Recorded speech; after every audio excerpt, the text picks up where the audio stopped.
Nuevamente los saludamos a todos y les damos la bienvenida. Tenemos personas desde Caquetá, desde México, desde Córdoba, Medellín, bueno, varias ciudades del país, incluso por fuera de él también, estudiantes de medicina, veterinaria, de zootecnia. Bienvenidos a todos a este espacio que ha creado la Corporación Universitaria Lasallista para todos ustedes. El día de hoy traemos al doctor Santiago Monsalve.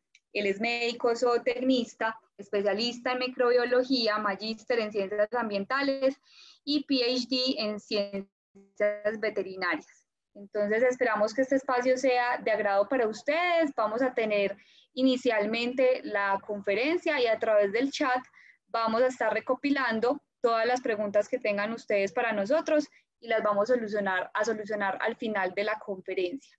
Entonces, Santiago, bienvenido a este espacio. Me cuentas, ya aquí te voy a pasar también para que puedas empezar a presentar la pantalla. Aún no te escuchamos. Ahora. Ahora sí. Pásame como... Sí, te voy a pasar ya acá como anfitrión para que puedas Exacto. ya compartir la pantalla. Perfecto. Muy bien.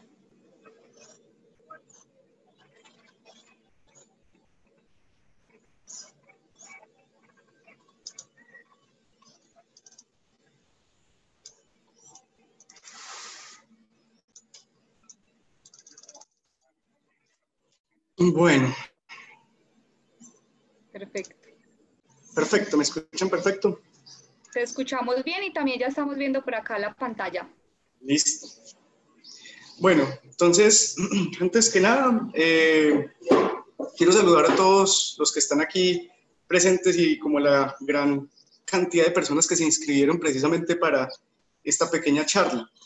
Creo que esta charla es muy útil, sobre todo para las personas que se están empezando, que están iniciando con el proceso de querer ser médicos de fauna silvestre. Bueno, dame un segundo que es que me está molestando aquí. A ver, un momento. Vamos a ver esto por aquí. Exacto. Bueno.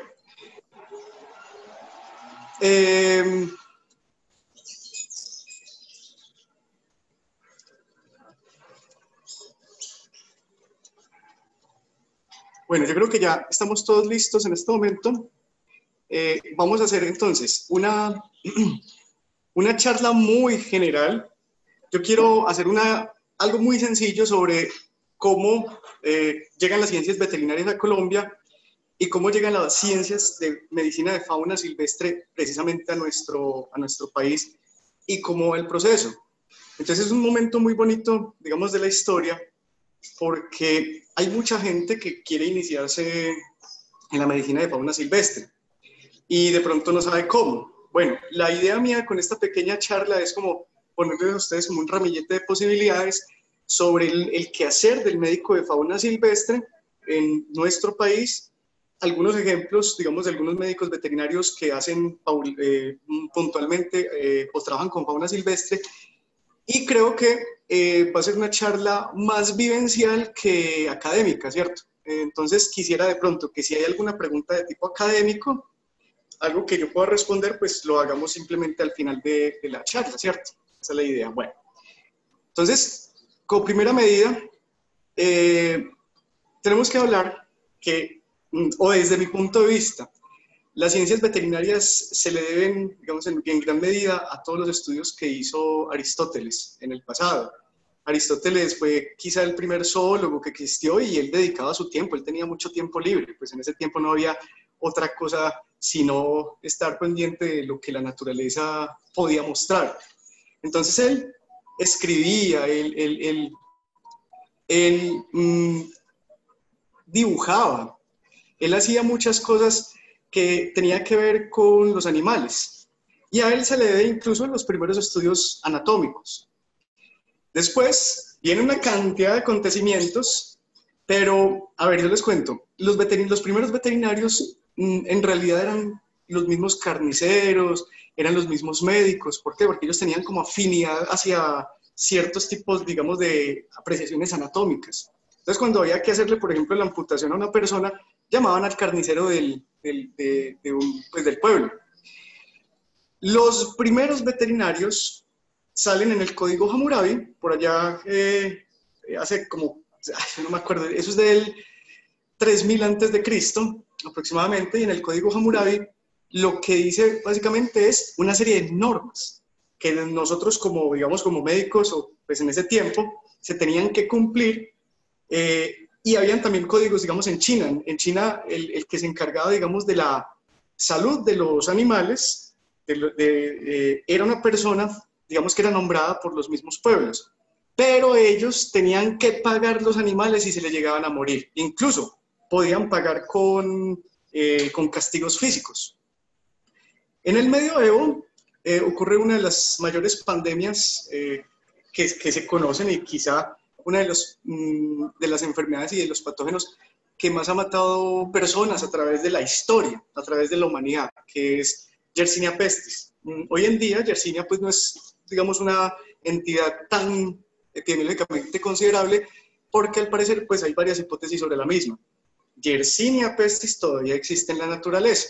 Bueno, los primeros veterinarios, en realidad, o más bien hablemos de veterinaria en Colombia, fue un discípulo, el doctor Claude Bericel, un discípulo del doctor Louis Pasteur. A ver, yo quiero que me entiendan una cosa muy interesante. Imagínense ustedes y piensen en 5 segundos, ¿quién es la persona más famosa en el mundo? Que ustedes le puedan preguntar a alguien y que ese alguien les pueda responder, ¿cierto? A cualquier persona, en cualquier país donde ustedes estén. Entonces, pues yo no sé, yo podría pensar que algunos presidentes de países, no sé, del primer mundo, o quizá las Kardashian, ¿cierto? Ahora que está tan de moda las redes sociales. Pero resulta que por allá por finales del siglo XIX, una de las personas más importantes que existían, más bien, era el doctor Louis Pasteur. Y Louis Pasteur, a él se le dio una cantidad de descubrimientos a través de la ciencia, y nosotros como colombianos tuvimos la gran suerte de contar con un estudiante de él. Él alcanzó a darle estudios de microbiología y de virología al profesor Claude Bericel. Claude Bericel trabajó en las últimas décadas en la Universidad Nacional de Colombia, pero debido a las guerras internas que hubo a finales del siglo XIX, solamente se abrieron de nuevo las facultades de veterinaria por allá como para 1930. Entonces miren cómo ponían a Louis Pasteur como un tipo, claro, piensen que en la historia de la humanidad, es decir, desde los 400.000 años que el Homo sapiens ha convivido sobre los confines territoriales de nuestro planeta, no había nunca, jamás, en ningún momento, una persona que se curara posterior a una mordida por un accidente, por ejemplo, por un perro con lisavirus, o un perro con rabia, mejor dicho.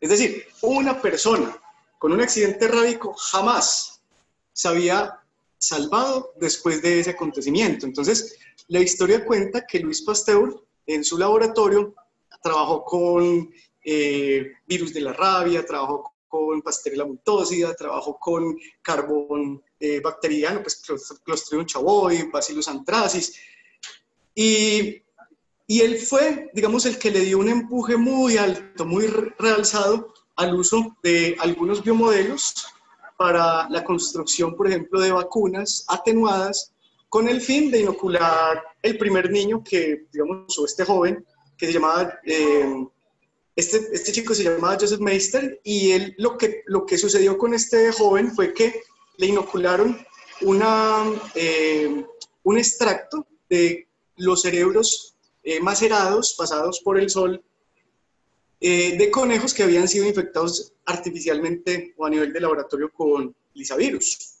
¿Qué pasa? Que esta fue el primer paciente en la historia de la humanidad que se salvó. Entonces, después de eso, la historia cuenta que semanas después habían cientos de personas al frente de su laboratorio en Francia, debido a que querían buscar ser salvados porque habían o podrían hablar de que en su digamos, en los últimos días habían tenido un acontecimiento rábico, entonces tenía visitas de todo el mundo y el zar de Rusia le dio plata precisamente a Luis Pasteur para montar su instituto, que hoy en día todavía existe. En Sudamérica hay un instituto Luis Pasteur en Montevideo, Uruguay.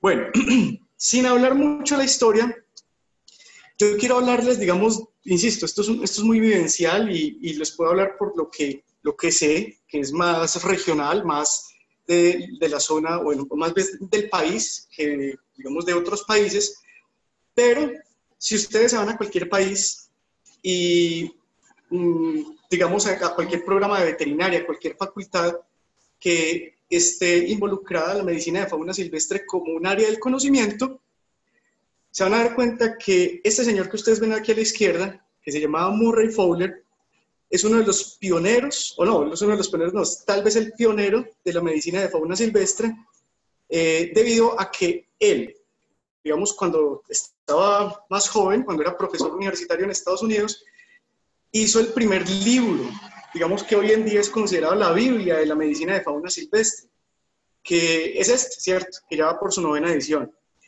El profesor Fowler, Murray Fowler, tuve la oportunidad de conocerlo en Guatemala, y está la fotico hace como 20 años, pues ahí tenía yo más pelito, ¿cierto?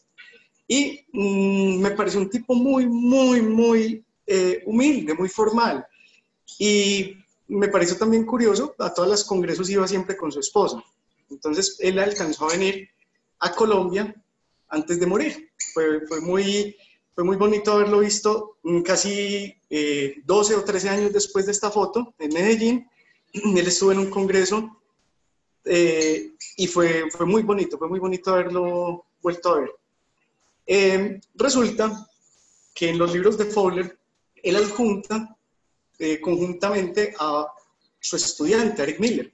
Eric Miller, pues es un señor ya, el doctor Eric Miller, es un señor de quizás 65 años tal vez, también fue profesor, y el doctor Eric Miller tuvo la posibilidad de venir a Colombia, a la ciudad de Cali, a un congreso de la ALBEFAS, de la Asociación de Veterinarios de Fauna Silvestre Latinoamericana, que organizó el Zoológico de Cali, que organizó el doctor Dave Wedekind. Y, bueno, la doctora Juliana también la organizó.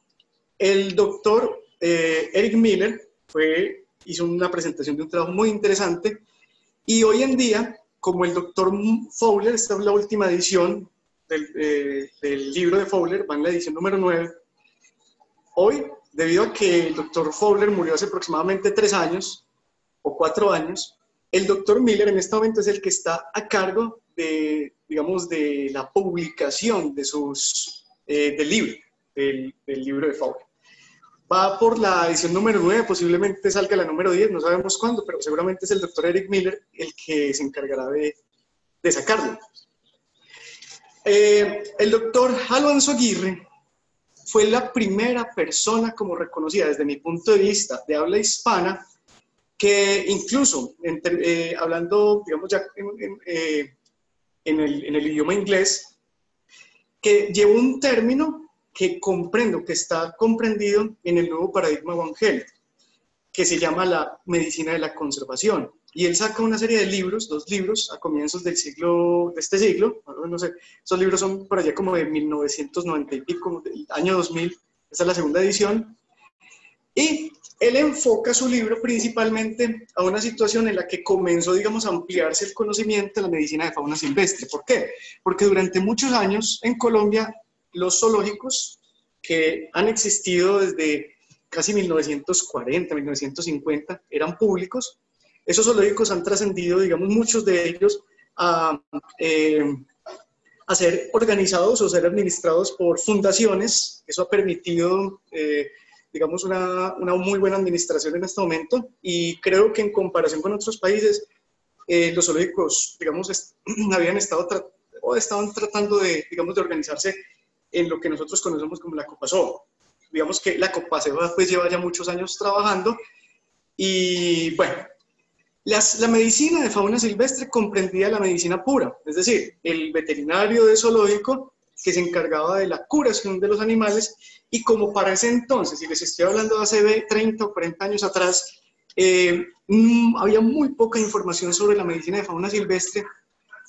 hay muchas historias, ¿cierto? Algunas tétricas y algunas bastante curiosas sobre cómo era el procedimiento, los procederes de los veterinarios en el pasado. Entonces muchas veces les tocaba trabajar con el error y ensayo. Por ejemplo, las dantas, hace 30 años yo vi un registro de un veterinario que sedó una danta con un anestésico que se utiliza para suidos, que es el estresnil. Es un derivado de la, es alopuria, perdón, ay, ya se me olvidó la molécula del estresnil. Bueno, muchachos, qué pena con ustedes. Es un derivado de la butirofenona, si no estoy mal. Bueno, y ese derivado de la butirofenona es un anestésico que se utiliza generalmente para el derribo de cerdos, de suidos. Entonces, el reporte que yo vi en un zoológico, de casi que era una anotación en una historia clínica en hojas amarillas, decía que el animal no se le había derribado, que el estresnil no sirve para la anestesia de dantas. Entonces, yo creo que es muy valioso toda esa práctica que tuvieron nuestros veterinarios en el pasado, porque gracias a todos esos errores que tuvieron y todas esas historias, y se ha venido solventando mucho más a través del tiempo el desarrollo de la plausibilidad científica y ha permitido la tecnificación en este tipo de conceptos. Hoy, en Colombia, tenemos veterinarios que ya llevan casi 20 años de experiencia trabajando con fauna silvestre, muy capacitados. Uno de esos ejemplos, por ejemplo, el doctor César Rojano, que trabaja con la Fundación Cunaguaro, y la doctora Luzari Acevedo. Ellos trabajan en esta área del conocimiento. Muchos de nosotros, cuando trabajamos en medicina de la conservación, tenemos que pasar, siempre tenemos que trascender por el conocimiento médico del animal individual. Es decir, todos estos veterinarios que están trabajando en la medicina poblacional de fauna silvestre, muchos de ellos han pasado también por centros de atención y valoración y de conservación ex situ, en donde aprenden como estudiantes de 10º semestre y los capacitan para los quehaceres, digamos, de la medicina. ¿Por qué? Porque a pesar que un médico de la conservación se dedique a la medicina poblacional, tiene que tener conocimientos muy fuertes en muchas áreas, por ejemplo, en la toma de muestras, en la anestesiología, en el manejo médico, en la restricción física y restricción química, e incluso en procedimientos de investigación. Tanto el doctor César Rojano, que es magíster, y la doctora Luzari Acevedo han adelantado trabajos extensos de investigación en nuestro país. César, por ejemplo, ha trabajado con rickettsiales en estos animales y, bueno, y con todo lo que tiene que la conservación de los Myrmecophagua tridáctila a nivel nacional. Y Luzari, pues ella, digamos que fue una de las gestoras en la adaptación de los protocolos nacionales de Batrachoquitrum dendrobatidis, que es el hongo que está diezmando las poblaciones de anuros a nivel global, y nuestro país no es la excepción. Bueno, en la medicina de fauna silvestre tenemos, como yo les había comentado, y desde mi punto de vista, varios pioneros. Qué pena, muchachos, aquí venía una foto, un par de fotos más, pero se me quedaron. En Colombia tenemos muchos pioneros que, digamos, han sido o fueron estudiantes precisamente de esos veterinarios de antaño que eran, digamos, educados por medio del error y ensayo. Y ellos, con esa gran capacidad de conocimiento y de transmitir el conocimiento, como la doctora Claudia Urieva en la Universidad Nacional de Bogotá, que lleva tantos años gestando y yendo en contracorriente con URRA, ¿cierto? El doctor Delio Orjuela, que creo que aquí todos ustedes lo conocen, pues nacionalmente pues es una figura. Y el doctor Delio Orjuela, yo tuve la suerte de contar y de recibir capacitación por parte de él. Y yo les voy a decir una cosa muy vivencial, muchachos, y eso se los digo yo a los estudiantes cuando llegan a la primera clase conmigo. Yo generalmente doy una primera clase sobre medicina de fauna silvestre muy general, donde hablamos de leyes, de qué es fauna silvestre, doméstica, exótica, nativa. Bueno, al final de la clase yo les digo, ¿ustedes saben más de lo que yo sabía en 10º semestre, cuando yo estaba en la Universidad de Caldas? Sí, y eso no es una mentira. Porque resulta que cuando yo estaba en la universidad, tuve digamos, la infortunia de no recibir nunca un proceso de formación académico porque carecíamos de profesores de fauna silvestre. Entonces, todo el quehacer o el conocimiento que trataba de tener, porque es que cuando yo comencé a estudiar en la Universidad de Caldas, yo soy de Manizales, y amo la Universidad de Caldas, yo le admiro a cada uno de mis profesores, pero quizá en ese momento habían 5 médicos veterinarios trabajando con 5 zoológicos colombianos en fauna silvestre, entonces la posibilidad, digamos, de conseguir trabajo para ese entonces era muy complicado. Eran personas que, como Delio, por ejemplo, Delio fue una persona que comenzó como cuidador del zoológico y que estuvo muchos años mientras estudiaba veterinaria, hacía las veces de cuidador de este mismo espacio. Entonces, es muy diciente, por ejemplo, porque en el caso mío, cuando yo llegué a las instalaciones del zoológico de Cali, yo me enfrenté con un mundo completamente diferente. Es decir, yo sí tenía conceptos de pequeños y de grandes animales, pero todos esos conceptos me tocaba, digamos, hacer analogías y traslaparlos a otros biomodelos. Entonces, yo sabía de gatos y resulta que los felinos se enferman casi que lo mismo que los gatos. Entonces, claro, eran cosas que uno iba aprendiendo. La diferencia entre la medicina de felinos grandes y pequeñas básicamente es la restricción al manejo, pero el que sepa de medicina de gatos es un médico de gatos también, de leones y de tigres, también lo puede hacer desde mi punto de vista. Se enferman de lo mismo. Insisto, el problema es el manejo, es la restricción física, que debería hacerla, por ejemplo, en el caso de un animal que es potencialmente peligroso, una persona con la idoneidad de hacer la manipulación. Pero la restricción química, muchachos, jóvenes o doctores, los que estén acá, y la gente que no sea médico veterinario, con el perdón, la restricción química, es decir, el uso de anestésicos siempre tiene que ser realizado por un médico veterinario.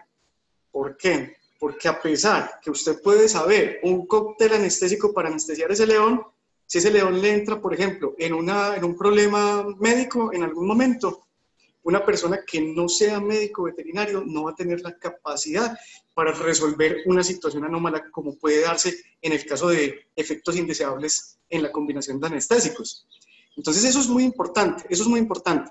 Entonces, en el país ha pasado tiempo y se han venido generando varios programas de veterinaria que han permitido la formación de nuevos veterinarios con unas altísimas fortalezas en conocimientos. Son personas muy interesadas en aprender todos los días y casi que yo podría atreverme que un estudiante que tiene esas ganas de seguir trabajando con fauna silvestre sabe lo que yo sabía cuando yo estaba en 10º semestre. Trabajar con fauna silvestre en realidad no es un trabajo, es un estilo de vida. ¿Por qué? Porque yo puedo hablar de fauna silvestre desde que me despierto hasta que me acuesto. Y para mí eso no es un trabajo. Y que me paguen por hacer algo que hace parte de la vida misma, mía, pues eso no tiene precio. Entonces, creo que si todo el mundo supiera lo gratificante que es levantarse todos los días y trabajar en algo que realmente le gusta y que le paguen por eso.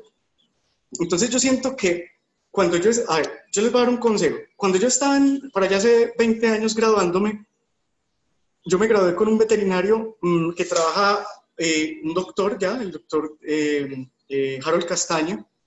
Harold fue, pues, digamos, muy amigo el mío en la universidad, sino que hemos perdido un poquito de contacto, pero pues si alguien lo ve por ahí, que muchas saludes.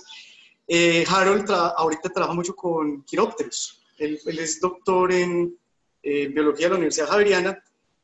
Y a nosotros siempre nos decían, yo no sé si a Harold le decían, yo creo que alguna vez le dije, a mí siempre me decían, usted está loco, ¿usted cómo se va a meter a trabajar con fauna silvestre si aquí en Colombia no hay posibilidad alguna de trabajar? Digamos, los puestos están copados, es imposible, pero no importa, o sea, yo quiero ser feliz, yo no quiero frustrar mi vida en algo que no me gusta, la vida es demasiado corta y yo no creo en una vida después de la muerte, entonces la vida es ahora, ¿cierto? ¿Qué pasa? Que Harold y yo fuimos los primeros que conseguimos trabajo. Fue bastante curioso. Yo sé que él consiguió trabajo en Cenicafé y yo inmediatamente comencé a trabajar en el zoológico de Pereira. No sé si fue por serendipia o por qué razón, pero creo que fue muy bonito, fue muy duro haber trabajado en el zoológico de Pereira porque era muy joven allá habían muchos problemas de muchas índoles y para un recién egresado tener esa presión en el manejo de una institución, en el ámbito veterinario, con tantos problemas y con tantos animales, afortunadamente, pues ya creo que el zoológico de Pereira hoy en día es Ucumari, ¿cierto? Hubo una inyección de recursos muy buena y hoy en día por lo menos los animales que están ahí están en mejor bienestar animal que los que estaban en el anterior zoológico hace muchos años atrás. Bueno, entonces, ¿a dónde quiero llegar? Que no tengan miedo.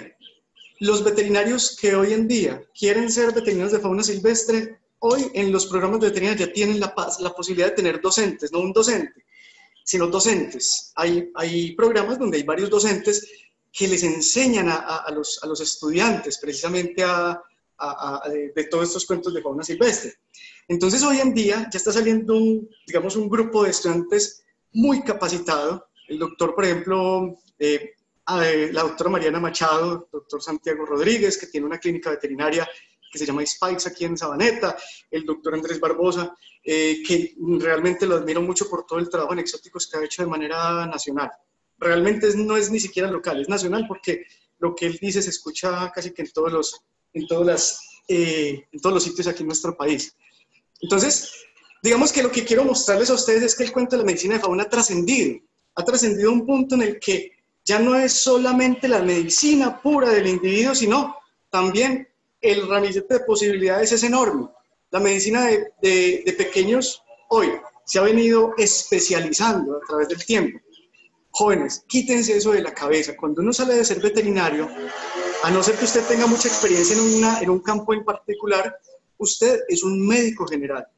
Y cuando sale, usted tiene o que seguir estudiando o tratar de irse a un sitio o tratar de tener algunos años de experiencia para poder especializarse, digamos, en este asunto. La investigación es, digamos, nosotros en nuestro país todavía estamos en investigación en fauna silvestre en pañales. Hay varias personas que han venido trabajando en varias universidades. Por ejemplo, sé que en la Universidad de La Salle de Bogotá se ha venido trabajando mucho en procesos de investigación, sobre todo en epidemiología, el doctor Soler Tovar. Los veterinarios de vida silvestre han trabajado en investigación. Las universidades han trabajado en investigación. Hay algunas fundaciones que trabajan en investigación. Parques Nacionales Naturales, el doctor Gabriel Álvarez está también intentando trabajar en investigación. ¿Por qué? Porque como ustedes se han percatado de toda esta pandemia global en la que nosotros estamos, la medicina de la conservación es tan importante y tan relevante para la humanidad misma, que es básicamente buscar el origen de la circulación de las enfermedades directamente en los animales silvestres, posiblemente implicados en la transmisión de una enfermedad o de una pandemia. Si en China se hubieran hecho estudios en fauna silvestre desde el hábitat natural, por ejemplo, unos estudios, es decir, gastar unos buenos recursos de un PIB de un país en investigación, permite que ese tipo de cosas, por ejemplo, hubiera permitido que tal vez la pandemia no hubiera salido. La investigación a nosotros nos permite reconocer que hay animales que pueden ser potencialmente transmisores de enfermedades o de tener vectores transmisores de enfermedades con el fin de disminuir los efectos antrópicos sobre esos ecosistemas faunísticos. Si yo le digo a la gente, es que las loras transmiten una enfermedad que produce una enfermedad similar a la gripa, y si la gente, digamos, de manera no científica, sino ya de manera coloquial, comienza a entender que la tenencia de loras puede ser un problema, o el consumo de tortuga dicotea puede ser un problema, pues la gente lo piensa dos veces para consumirla. Entonces, este tipo de procedimientos, de una forma indirecta, nos permiten a nosotros también replantear, digamos, los nuevos paradigmas de cómo ver los animales, de cómo protegerlos, de cómo no utilizarlos, de cómo no acercarnos a sus hábitats naturales. Las pandemias salen por el contacto entre los humanos y los animales silvestres y por la afectación en los espacios boscosos donde ellos viven. Ese contacto hace que salgan, por ejemplo, los vectores, los microorganismos, y así es que se da el proceso de desarrollo de una enfermedad. En nuestro país eso no es una excepción. Las pequeñas epidemias que han surgido de manera nacional o de manera local, muchas de esas tienen que tener, por ejemplo, los animales silvestres tienen algún tipo de relación. Me explico. Fiebre de Tobía o riquecias en Urabá o en el sur de Córdoba, posiblemente los chículos estén implicados. El fiebre amarilla, los monos aulladores estuvieron implicados por allá a comienzos del siglo XX. Colombia encontró, e incluso uno de los indicadores fue haber encontrado un médico veterinario y un grupo de médicos veterinarios. Yo sé que ahí estuvo incluso metido el equipo del doctor Nazar en Bogotá, con el Instituto Nacional de Salud, y ellos hicieron un estudio muy interesante sobre la fiebre amarilla en monos aulladores. Esa investigación, solamente eso, hizo que en nuestro país hicieran una vacunación masiva y salvaran la vida a miles de personas. Entonces los veterinarios somos supremamente importantes en este quehacer. Resulta que la investigación va a todos los flancos. Hoy, lastimosamente, por efectos antrópicos, como por ejemplo minería ilegal, construcción de megaproyectos, los efectos que tienen, por ejemplo, el uso de los agroquímicos, metales pesados y plaguicidas en zonas aledañas a espacios boscosos, como en el caso de estudios que se realizan con la detección de metales pesados y de plaguicidas. La doctora Laura Restrepo, el doctor Elber, que son médicos veterinarios que han trabajado con fauna silvestre, han llevado a cabo estudios con estos metales. La doctora Laura Hernández también, ella trabajó con cetáceos y con el doctor Zuluaga también. Entonces, mis agradecimientos, esto, insisto, esto es una charla muy personal, mis agradecimientos al doctor Delio, que habitualmente yo sigo yendo a visitarlo. Cuando podíamos íbamos a visitarlo para que los estudiantes tuvieran una opinión diferente, ¿cierto? Agradezco, y digamos a uno de esos pioneros, el doctor Gardiazabal, y yo quiero también mostrarles una cosa acá. Lo bonito de ser médico veterinario, y no solo ser médico veterinario, sino médico veterinario de fauna silvestre, es que uno puede ser cualquier cosa.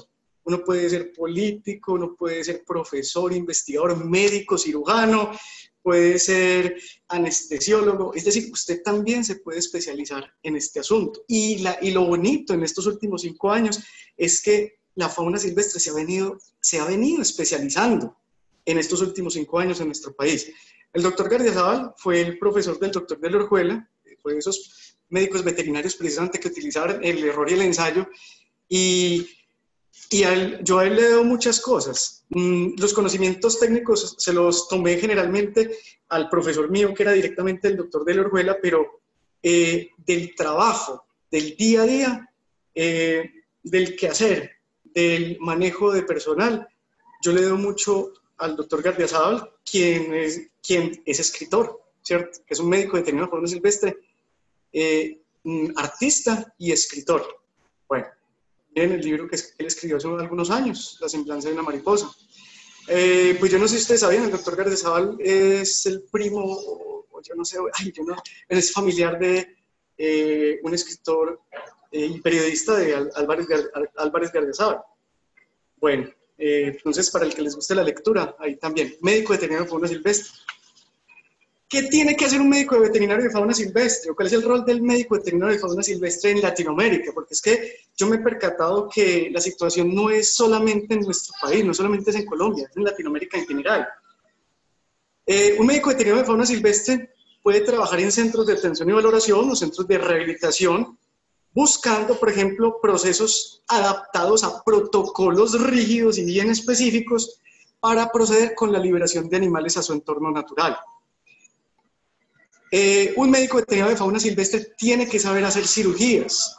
Esta es una cirugía que se hizo hace muchos años en Barranquilla, en el zoológico de Barranquilla. Esta fotico, por ejemplo, pues es una de tantas que hay.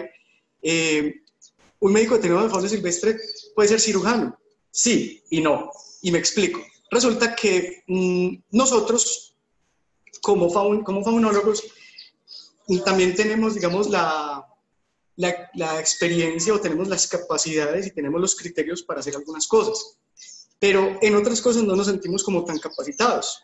Yo, por ejemplo, en lo particular no soy cirujano, no me considero cirujano. He hecho muchas cirugías, me tocó hacer muchas cirugías porque cuando me tocaba trabajar, algunas veces yo era el único veterinario de un zoológico, el único veterinario de un centro de fauna silvestre. Entonces, antes de yo hacer la cirugía, algunas veces me tocaba hacer cirugías pequeñas en este tipo de espacios, pero cuando eran cirugías grandes, por ejemplo, fracturas, ortopedia, incidir cavidad torácica, cavidad abdominal, cirugías de ojo, por ejemplo, cirugías por ejemplo, odontología, cirugías odontológicas, zapatero a tus zapatos, veterinarios. Yo llamaba siempre gente que supiera más que yo en ese tipo de conceptos. Entonces, por ejemplo, lo que yo hacía era llamar a cirujanos humanos. Algunas veces, por ejemplo, yo tuve un caso de una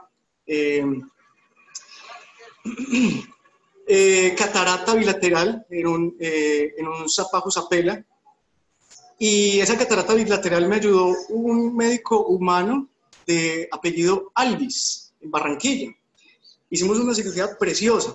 Ese mico que estaba perdiendo la dominancia en su grupo cuando se le extrajeron los cristalinos y se les puso como una adaptación que el doctor Alvis hizo con un facomulsificador, volvió a recuperar su nivel jerárquico después de observar otra vez qué era lo que estaba pasando en su mismo entorno.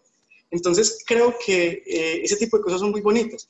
La ortopedia, y desde mi punto de vista, es, digamos, es muy, muy interesante para las personas que tengan una capacidad, digamos, de ser artista, porque es que un ortopedista tiene que ser un artista, casi que tiene que saber trabajar con ebanistería, ¿cierto?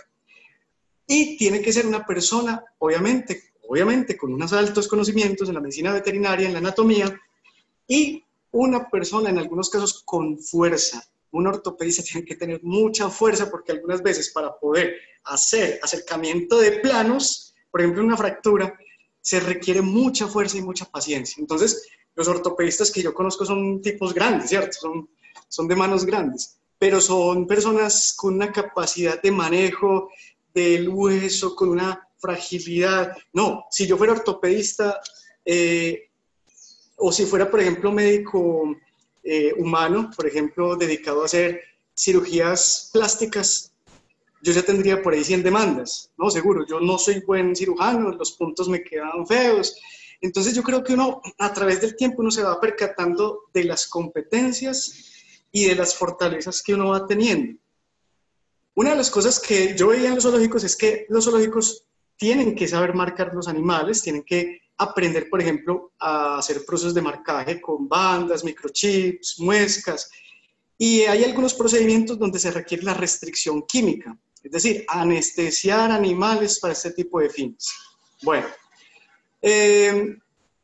la taxonomía, un médico veterinario de fauna silvestre, aunque de pronto uno le da mucha pereza y de pronto algunas veces es confuso tantos nombres científicos, que los van cambiando incluso a través del tiempo, porque cada descubrimiento en la biología molecular del genoma de un organismo puede hacer que sea llevado a otro clan taxonómico o a otro sitio taxonómicamente hablando, y le cambian el nombre.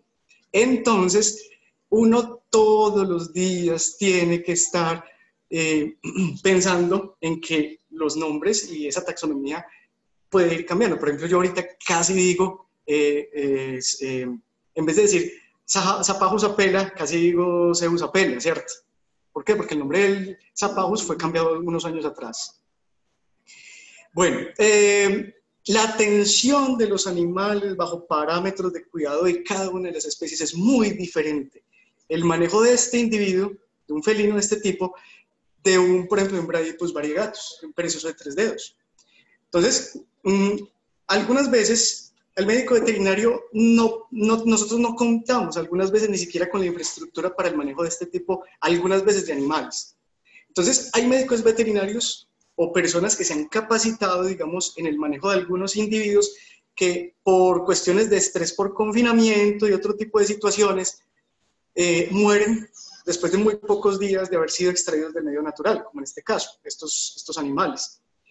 Entonces, es muy importante también reconocer que la atención de animales es bien diferente en animales humanizados o antropomorfizados, que llevan mucho tiempo, por ejemplo, en este tipo de espacios, pueden ser manejados de una forma diferente, a animales que tienen que ser liberados a vida silvestre. Es decir, yo con un animal, con un puma un puma con colo, que tengo que liberar a vida silvestre, yo no me le puedo acercar ni siquiera para darle comida.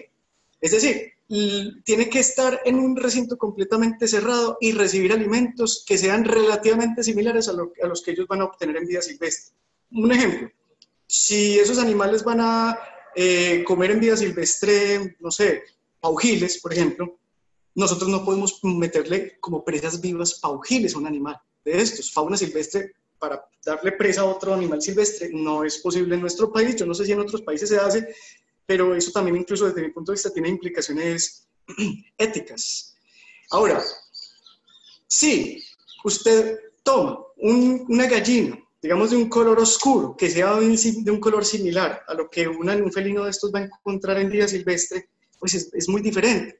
Entonces, por ejemplo, en serpientes, en serpientes que van a ser liberadas o en aves rapaces que van a ser liberadas, se busca que los roedores con los que van a ser alimentados sean oscuros, porque esos ratones blancos de laboratorio, generalmente ellos no los van a ver en espacios boscosos, a eso me refiero. Bueno, evaluación etológica y comportamental. Un faunólogo tiene que saber de medicina de fauna silvestre y de etología y de comportamiento. Mucho, mucho. Tanto así, y les voy a dar digamos, un tip bien interesante. Hoy, los zoológicos, los centros de atención y valoración, muy pocos zoológicos.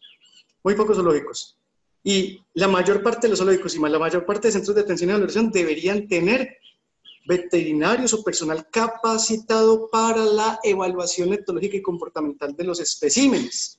Porque hay animales que nunca, lastimosamente, van a poder ser liberados a vida silvestre, porque ellos pierden la capacidad, o por algunas razones médicas, comportamentales, nutricionales o hasta genéticas, para ser liberados. Entonces, en ese tipo de situaciones, algunos animales, el último fin que les queda, por ejemplo, este animal hace parte de un proceso investigativo de más o menos hace 10 años, en donde hicimos la liberación de un grupo de típica de blanco. En ese trabajo participaron varios biólogos y Conservación Internacional financió ese proyecto. El problema es que para conformar ese grupo, como eso es un matriarcado y algunas veces las hembritas comienzan a rechazar individuos relativamente adultos, yo vi un reporte de la doctora Ann Savage, del zoológico Disney Animal Kingdom, donde decía que animales típica de blanco por encima de los 10 meses no deberían ser, digamos, juntados. Y yo realmente, eso lo dice ella, en la experiencia lo hice y no me funcionó nunca. Juntar animales, por ejemplo, de más de 10 meses en grupos ya conformados. Entonces, estos grupos quedaron muy bien conformados, pero me rechazaron dos hembras. La hembra dominante de este grupo me rechazaba a las hembritas. Estos individuos rechazados, con fracturas consolidadas, ya con inicios de raquitismo, ¿qué futuro le depara ser liberado a un individuo de esos en vida silvestre? Lastimosamente ninguno. Un animal de estos que ya estaba humanizado, este animal se me subía al hombro, me acuerdo yo. Lastimosamente, para estos animales, el último fin que tienen es un centro de atención, es un centro de conservación con fines de educación para la conservación. Es decir, estoy hablando de los zoológicos. Yo sé que de pronto muchos de ustedes dicen, no, los zoológicos es un sitio donde se encierran los animales. Lastimosamente, sí, anteriormente sí era así, pero ya no. En Colombia los zoológicos han venido cambiando mucho y están siendo, digamos, desde hace casi 30 años, desde la ley 1608 de 1978 y desde que se crearon las corporaciones regionales autónomas, hoy en día los zoológicos tienen mucho más control y ellos incluso hoy propenden por proyectos de conservación y de investigación para la fauna silvestre. El zoológico de Medellín, por ejemplo, tiene un proyecto, desde mi punto de vista, muy bonito en rehabilitación de monos aulladores. El zoológico de Cali ha hecho rehabilitación de cóndor en el Aviario Nacional, en Barú. Hay unos proyectos muy bonitos, muy interesantes. Hay nacimientos de cóndores, nacimientos de paujiles. Habitualmente hay nacimientos de flamencos en diferentes zoológicos. Entonces, los zoológicos hoy se han vuelto partícipes precisamente de la posibilidad de volver a llevar algunos tipos de animales en búsqueda del restablecimiento de las poblaciones naturales o de ser simplemente bibliotecas vivientes para los animales que lastimosamente nunca se van a poder liberar a vida silvestre. Entonces, un animal que tiene una fractura, que tiene un problema ya comportamental, nutricional y de todo tipo, este animalito, pues, me puede servir para un zoológico para educar niños, precisamente, a eso me refiero. Porque es que no habría otra posibilidad, sino es la eutanasia o un zoológico, desde mi punto de vista. ¿Qué tiene que hacer un médico veterinario de fauna silvestre? Un médico veterinario de fauna silvestre tiene que saber manipular animales silvestres. Miren, yo puse en Facebook hace poco, me dan miedo los caballos. Sí, a mí me dan miedo los caballos, pero las serpientes no me dan miedo. Las primeras fotos que yo tengo con serpientes, yo me acuerdo que el doctor Delio, la primera persona que me dijo, manipule esa boa constrictor, fue el doctor Delio, una boa constrictor como esta. Y a mí me temblaba literalmente todo, porque era la primera vez que yo manipulaba un animal de estos, y yo desconocía por dónde atacaban, yo nunca había manipulado. Uno le tiene miedo a lo desconocido. Hoy, para mí es mucho más fácil incluso manipular una serpiente venenosa que un caballo. A mí un caballo, no sé, yo desconfío de un caballo porque no sé cuándo va a patear, cuándo va a saltar, cuándo va a morder. Bueno, entonces es eso. Delio siempre me decía, ¿quién mató al cazador de cocodrilos? Un animal que él no conocía, ¿cierto? El cazador de cocodrilos jamás tuvo problemas con sus cocodrilos, fue problemas con animales con los que él no había trabajado. Un veterinario de fauna silvestre tiene que saber cómo anestesiar un animal. Así, incluso sin tener herramientas. Miren, muchachos, esto es una finca en el sur de Córdoba, un felino abandonado en una finca, y resulta que para ese entonces, eso fue hace más de 10 años, se nota, ¿cierto? No había pistola de dardos, no había nada, solo habían anestésicos y un veterinario. ¿Qué hice yo? Ese felino yo me lo tenía que llevar como fuera. Yo le puse en un dardo pequeño manufacturado hechizo, no como los que hace el doctor Robin Poches, que es un médico veterinario que hace unos dardos y unas pistolas de su Poch Inject muy interesantes y ojalá pues muy económicas también. Lo que yo hice con este animal es anestesiarlo con una cerbatana, pero de tubo de PVC y un dardo de 2 jeringas. Es decir, esta restricción no me costó menos de 10.000 pesos colombianos, algo así como $2.5, ¿cierto? El animal estaba ya muy sedado y yo simplemente le hice un refuerzo anestésico. Un médico veterinario tiene que tener la suficiente capacidad de trabajar hasta con las uñas. Si usted es contratado para hacerlo, tiene que hacerlo. Así de sencillo. Tiene que tener toda la capacidad por eso yo les digo a los estudiantes, saber construir un dardo es demasiado importante, porque que cambien este jaguar por un Rottweiler de 50 kilos, cámbienlo en una finca, y resulta que el dueño le dice, no, es que el Rottweiler hay que ponerle un antibiótico durante 7 días intramuscular. Ah, bueno, usted ya sabe hacer dardos, puede hacer una cerbatana, perfectamente lo puede hacer. ¿Qué hace un médico veterinario? El rol del médico veterinario de fauna silvestre. Médicos como, por ejemplo, el doctor Enrique Yarto, es un médico, quizá uno de los, el doctor Enrique Yarto, el doctor Javier Nevares, el doctor Dante de Argentina, el doctor Lauro en Brasil. Son personas que tienen en este momento, a la doctora Juliana en el zoológico de Cali, el doctor de Guedeque, están metidos en la Copasoa, en Albefas, ellos son los organizadores, los iniciadores de la Asociación de Veterinarios de Fauna Silvestre Latinoamericanos, y yo no sé, pero yo podría ya hablar de miles de personas las que ellos han capacitado. Ellos hacen a través de toda Latinoamérica unos cursos bellísimos. Yo he tenido la fortuna de estar en un par de cursos de ellos y realmente el trabajo de ellos es impecable. La doctora Andrea Pizarro, ella es de Medellín, es increíble, pero hay veterinarios que también están trabajando con medicina directamente en animales exóticos. Por ejemplo, ella está trabajando en este momento con chimpancés en el África. Y Andrea, pues ella ha venido aquí, obviamente ya viene a Colombia, ya tiene toda su familia aquí en Colombia, y cuando ha venido ha presentado unas ponencias muy bonitas, muy interesantes, también en el marco de los veterinarios de fauna silvestre latinoamericanos. Hay muchos ejemplos de veterinarios latinoamericanos, de veterinarios colombianos que están haciendo un papel muy interesante todos los días, que están trabajando en pro de la conservación de fauna silvestre todos los días. Finalmente, yo sé que muchos de ustedes ya saben qué es lo que hago, por eso es que estas fotos que ya son, digamos que les he mostrado en muchas presentaciones, básicamente pues hablan por mi trabajo. Yo trabajo con fauna silvestre en campo, llevo muestras, ectoparásitos, anestesio animales muchas veces y las llevo a mi laboratorio. Pues mi laboratorio no, el laboratorio de la Corporación Universitaria Lasallista.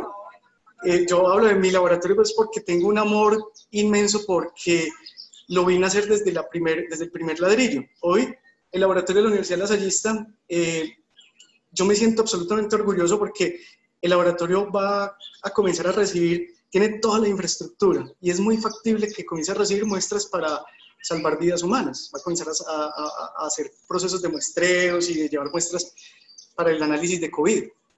Entonces, miren, un veterinario y formuló un proyecto en donde creó un laboratorio de más de $1 millón que está ahí metido en el municipio de Caldas, con unos equipos bellísimos, de última tecnología, con un personal absolutamente capacitado y que hoy va a salvar vidas humanas. Y eso me parece que no tiene precio. O sea, eso a mí realmente cada vez que lo digo y lo pienso me deja sin palabras. Entonces, he trabajado durante casi 20 años haciendo la búsqueda de la circulación de algunas enfermedades en el país y tratar de publicar las mismas. Porque yo siento que el que no escribe las cosas, pues básicamente lo que no queda escrito simplemente en 2 o en 3 generaciones se pierde a través del tiempo. El doctor Elber Ramos, pupilo mío, la doctora Mariana Machado, Santiago Rodríguez, a través de la doctora Laura Hernández, conjuntamente con el doctor Zuluaga del Acuario de Santa Marta, me han colaborado mucho, por ejemplo, con los procesos de muestreos de animales, de cetáceos, para la detección de mercurio en el país, en estos animales. ¿Por qué? Porque ellos son grandes biomagnificadores y bioacumuladores de metales pesados y plaguicidas. Aquí vemos al doctor Zuluaga, ¿cierto? La doctora Laura Hernández en sus procesos investigativos. Todas estas muestras terminaban en el laboratorio de trazabilidad. Allá hay una serie de cromatógrafos también enormes, muy bonitos, muy bien, digamos, de última tecnología, también en los laboratorios de la universidad. ¿Qué tiene que saber hacer un veterinario? Tiene que saber la anatomía y la fisiología de muchos animales. Entonces, lastimosamente, la muerte es un proceso natural y lastimosamente la muerte puede dar la información para salvar otros individuos. La medicina de la conservación, la medicina poblacional permite, por ejemplo, animales que mueren, realizar necropsias, autopsias pues en el caso de humanos, sino que es que autopsia en el caso de primates, pues no sé qué también podría ser utilizado, con el fin de identificar posibles causas de muerte. Es decir, si este animal muere de una razón, de una causa, me da la información para mirar qué está sucediendo en el grupo que particularmente está siendo afectado por una patología. O sea que este es el trabajo también del día a día de un médico veterinario de fauna silvestre. Lastimosamente, en los centros de valoración, muchos animales llegan en muy mal estado por procesos de tráfico de fauna, por maltrato animal, y muchos animalitos no se salvan. Entonces, el veterinario tiene que hacer esto casi que todos los días. El veterinario de fauna silvestre tiene que saber racionar dietas. Miren, yo soy médico veterinario y zootecnista. Yo no he practicado la zootecnia a un nivel mayor que el simple racionamiento de dietas y el establecimiento de dietas en fauna silvestre en centros de conservación ex situ. Hoy hay unos programas que sirven mucho para este tipo de procedimientos, programas de computación. Pero los programas no son la panacea, es una herramienta nada más. Nosotros tenemos que llenar esos programas con la información. Un médico veterinario tiene que saber hacer cirugías. Bueno, esto ya lo había mostrado, ¿cierto? Aquí hay unos muy buenos cirujanos en nuestro país. Yo no soy cirujano, no soy odontólogo. Por ejemplo, las profilaxis dentales, las cirugías ortopédicas. Esta cirugía que requería, por ejemplo, una cereotomía exploratoria, yo no la hago. O sea, no me siento en la capacidad de hacerla porque no soy ortopedista. Yo me acuerdo que esta tortuga la hizo un ortopedista en el Valle del Cauca hace muchos años. Tenemos, un médico veterinario de fauna silvestre tiene que saber restricción. Qué pena las fotos, estos son fotos sin guantes, son fotos en trabajo de campo, muchas de ellas. Muy viejitas estas fotos, pero yo solo quiero mostrarles a ustedes que cuando trabajan ustedes en fauna silvestre, las muestras de fauna se toman en sitios diferentes. Es muy diferente mostrar aves, es muy diferente mostrar reptiles, es muy diferente mostrar primates, es muy diferente mostrar bovidos, por ejemplo. Entonces usted, por ejemplo, yo o cada veterinario se casa con diferentes tipos de protocolos muy específicos. Entonces yo prefiero, por ejemplo, la toma de muestra intracardíaca en serpientes. Y realmente nunca he tenido, jamás, después de una toma de muestra con jeringa de insulina, con un buen procedimiento anestésico, y a 90 grados, la jeringa de insulina específicamente, donde está la musculatura cardíaca, nunca he tenido un problema en serpientes posterior a la toma de la muestra, que yo recuerde, no. Entonces esto es muy seguro. La toma de muestras, por ejemplo, en primates, se hacen en sitios diferentes, por ejemplo, en el caso de mamíferos pequeños, que se hace generalmente miembro anterior, miembro posterior. La toma de muestras en reptiles es bien diferente. Entonces, otra de las cosas por las cuales un médico veterinario tiene que capacitarse es precisamente en volverse un experto en toma de muestras, porque muestrear un perro no es lo mismo que muestrear un tigre, y no es lo mismo que muestrear una boa, no lo es, no lo es. El médico veterinario tiene que estar capacitado en la formulación de proyectos o planes de enriquecimiento ambiental. El médico veterinario es un pediatra y es un geriatra también al mismo tiempo, muchachos. Y les voy a decir por qué. Porque en Colombia, en los zoológicos, está lleno de animales viejitos, pero absolutamente lleno. En cambio, en los CAPs, esto es el día a día, este es el CAP de Montería y miren los animales que nos llegaban. Bebés. Entonces, todos estos bebés, incluso muchos bebés nos tocaba, pues en ese tiempo no había una adaptación para que veterinarios se quedaran en estos espacios, pero estos bebés tocaba llevárselos a las casas de los estudiantes y de los veterinarios, les estoy hablando hace 15 años, para alimentarlos en la noche. Yo me acuerdo que entre los estudiantes de GEDPAS para ese entonces, cuando se desarrojaban, era estudiante, Adriana, Elber, Gabriel, Hernán, todos ellos, muchos de ellos se llevaban animales para las casas porque tenían que irse toda la noche casi que alimentarlos. Hoy los CAPs se han venido, digamos, profesionalizando mucho más. Digamos, esto nos tocó pues en el pasado y no sé qué tanto ahora, pero por ejemplo el CAP de Antioquia ya permite, por ejemplo, que los estudiantes se queden durmiendo y pernoctando para precisamente hacer este tipo de procedimientos, ¿cierto? Pues también uno de los pioneros, y qué pena, insisto, a mí se me quedan muchos nombres, la doctora Marcela, pues ella, yo no soy de Antioquia, yo soy de Manizales, yo sé que a la doctora Marcela digamos, hay muchísima gente en la región que la admiran por lo que es, y ha sacado una cantidad de personas, a la doctora Marichu Perena, también pues con tantos años de experiencia en todo este tipo de ámbito. No solamente Mari es profesora, sino también trabaja, por ejemplo, con este tipo de procesos de megaconstrucciones, donde buscan, por ejemplo, fomentar, por ejemplo, el bienestar de los animales que están en ese tipo de megaconstrucciones, haciendo, por ejemplo, rastreo o seguimiento de los animales que están, por ejemplo, posiblemente afectados por este tipo de espacios o este tipo de situaciones. Un médico veterinario, finalmente, tiene que ser una persona que tenga una alta capacidad para el trabajo con una alta empatía social. Médico veterinario de fauna silvestre, aún más. Eso es mentira, que cuando uno sale del colegio y dice, es que yo no quiero trabajar con humanos, quiero trabajar con animales, yo no voy a volver a trabajar con humanos. Pues entonces no se dedica a la medicina de fauna silvestre, porque la medicina de fauna silvestre usted tiene que ser profesor y tiene que tener una capacidad de transmitir los conocimientos muy amplio, como el doctor Juan Carlos Carrascal, que lo admiro mucho por su trabajo en Córdoba y todo lo que ha hecho en pro del paradigma Von-Heldt de nuestro país, sino que en las futuras generaciones, en las nuevas generaciones, la educación ambiental o la educación para la conservación es indispensable, es indispensable. Entonces son miles de personas que han sido educadas, por ejemplo, por un veterinario, y yo sin temor a equivocarme, el doctor Carrascal ha hecho un trabajo enorme en Córdoba, y son miles y miles y miles de niños que han sido educados en pro de la conservación. Yo creo que esta generación viene muy bonita, es una generación que viene con unos con unos conceptos sobre la fauna muy interesantes. Vamos a ver en 10 añitos más cómo nos va con esto. Bueno, básicamente era eso, ¿cierto? Quería como mostrarles a ustedes cosas muy vivenciales. Vamos a mirar aquí otra vez, vamos a meternos en los participantes y vamos a responder entonces algunas preguntas, si ustedes pues quieren. ¿Listo? Bueno, aquí veo que hay un chat, entonces voy a comenzar a tratar de responder las preguntas desde... Uy, Dios mío, qué cantidad de preguntas. Bueno, buenas tardes.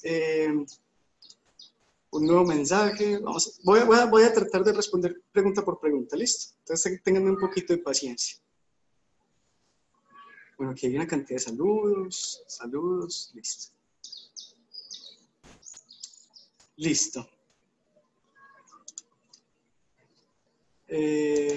Buenas tardes a todos. Qué lindo, casi todos son estudiantes. Me gusta mucho que sean estudiantes, de verdad que sí. De verdad, me gusta mucho. Tengo un feeling muy bonito con los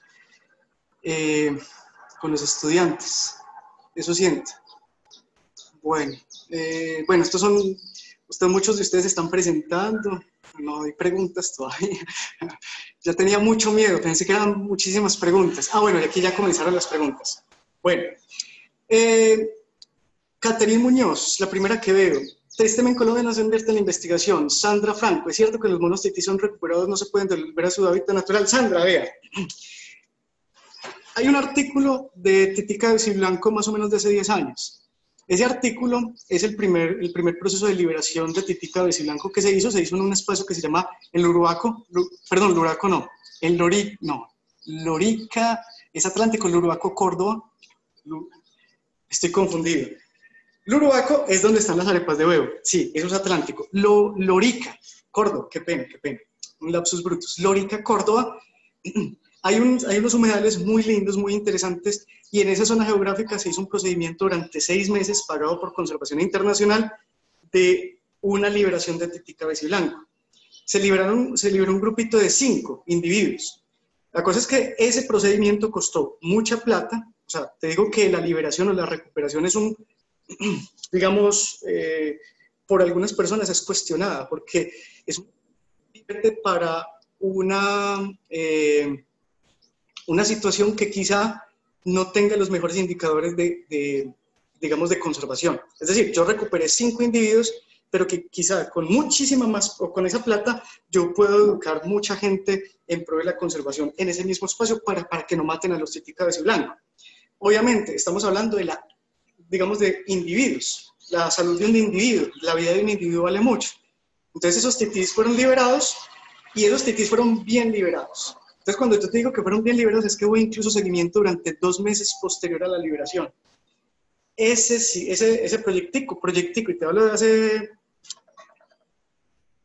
10 años, 12 años, tal vez, costó 40 millones de pesos. Entonces, si tú divides 40 millones de pesos en 5 titís, es como que la liberación de cada tití costó 8 millones de pesos. Es costoso.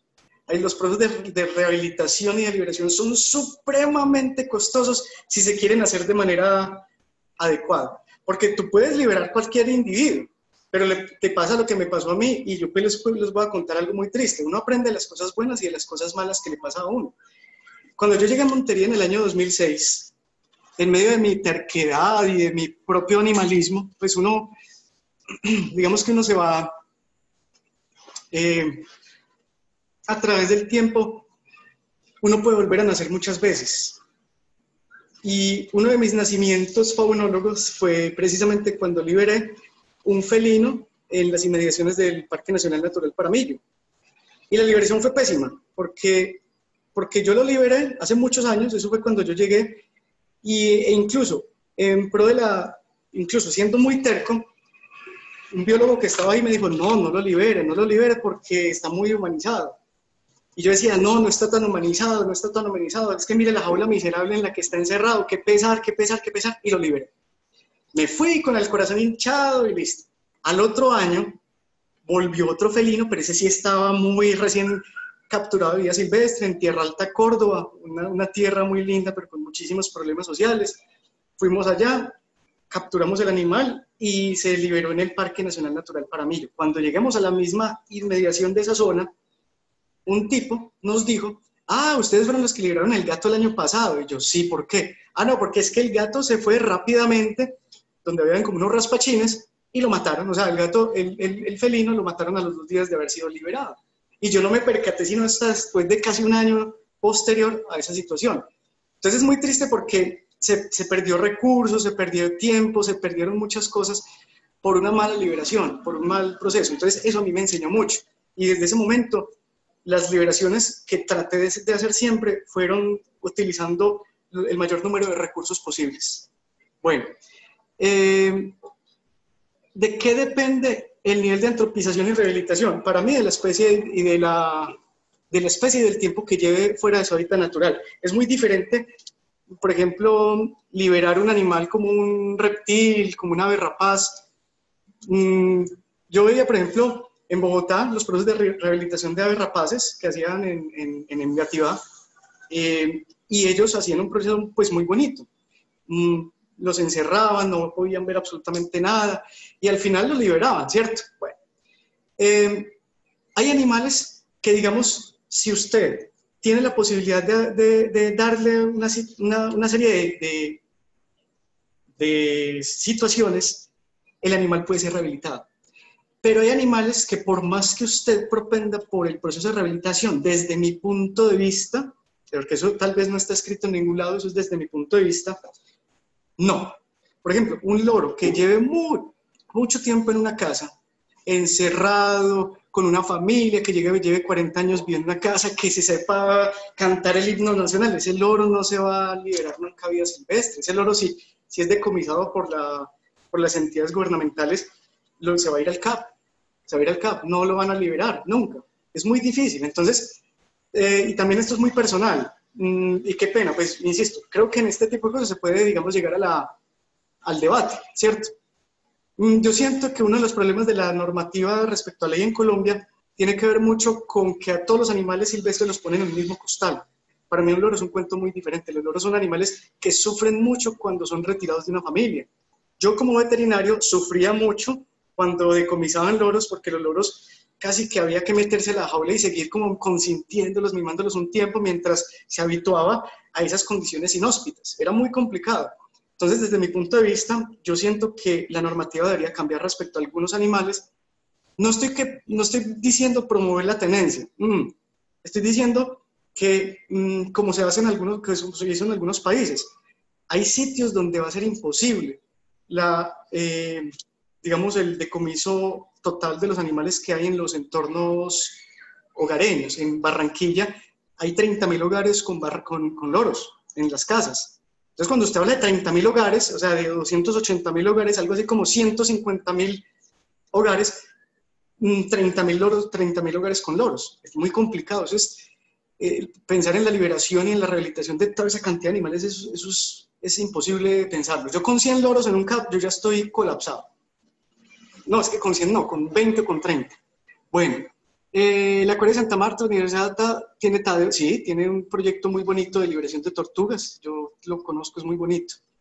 Los delfines de la Acuario de Santa Marta.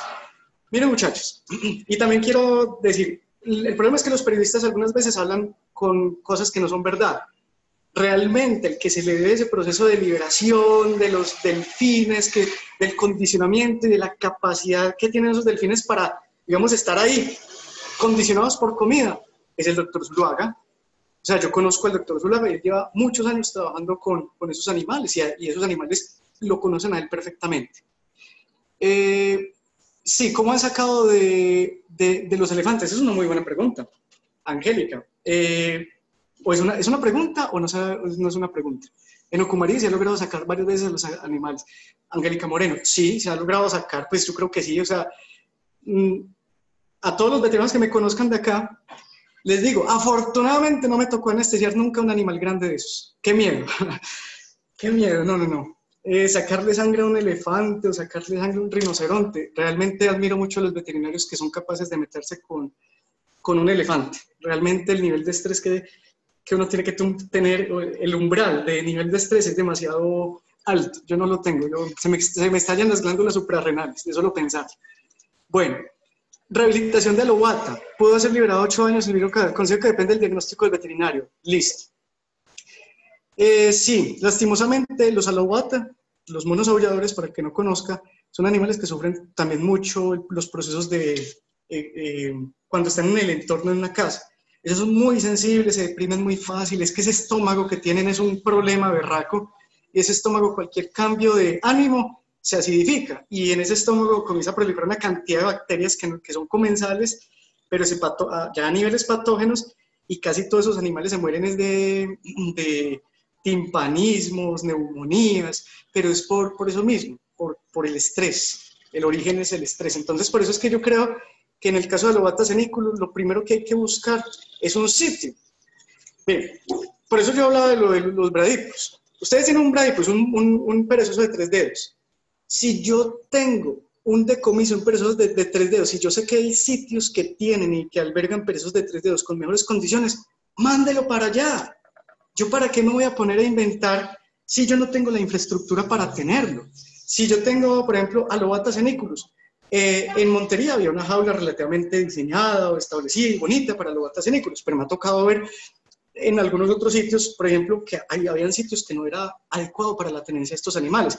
Entonces, por ejemplo, yo pienso que deberían haber algún tipo de especialización en algunos CAPs para el manejo de algunos individuos que particularmente son muy sensibles al encierro, como en este caso la Alobata seniculus. Ese es mi concepto. Bueno, ¿qué es mejor estudiar veterinaria que zootecnia? Es que la veterinaria, Yesenia, qué linda su pregunta, ¿es mejor estudiar veterinaria que zootecnia? Es que para mí la veterinaria es una medicina, la zootecnia es una producción del campo. Entonces, en realidad, para mí, o sea, insisto, de pronto hay alguna persona que no piensa como yo, el que estudia zootecnia se vuelve un economista, digamos, de la productividad pecuaria. Para un zootecnista en un hato pecuario, si una vaca no tiene precio, pues si no tiene genética, si es una vaquita cualquiera, pues si se fractura, el tratamiento es matadero, ¿cierto? En fauna silvestre, si usted tiene un oryx o un cérvido, por ejemplo, un venado de cola blanca, un odocoilos virginianos, un basama rufina, fracturado, usted tiene que hacerle la cirugía. Esa es la diferencia, ¿sí me entiende? Entonces el zootecnista es muy útil en los zoológicos. A mí me sirvió mucho aprender de zootecnia, es para todo lo concerniente al racionamiento de dietas, pero pues a mí realmente no me sirvió de la zootecnia, por ejemplo, que las razas de los caballos, que, por ejemplo, el cuento del establecimiento de parámetros para producciones de cerdos, de aves, no. A mí eso no me sirvió en el mundo profesional.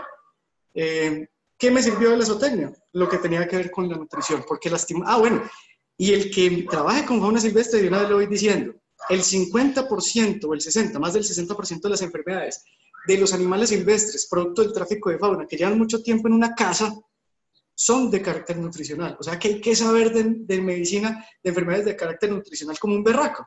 Entonces eso tiene que ver con nutrición y dietas, literalmente. Bueno, me dicen, ¿qué libros recomendarías para hacer una investigación sobre enriquecimiento ambiental? Milady, depende al nivel que usted esté trabajando. Hay dos. Bueno, primero, yo no soy la persona idónea para responder esa pregunta. Yo le puedo de pronto dar un acercamiento. Hay un biólogo en el zoológico de Cali, el doctor Diego, de quien puede, digamos, darle la referencia a él.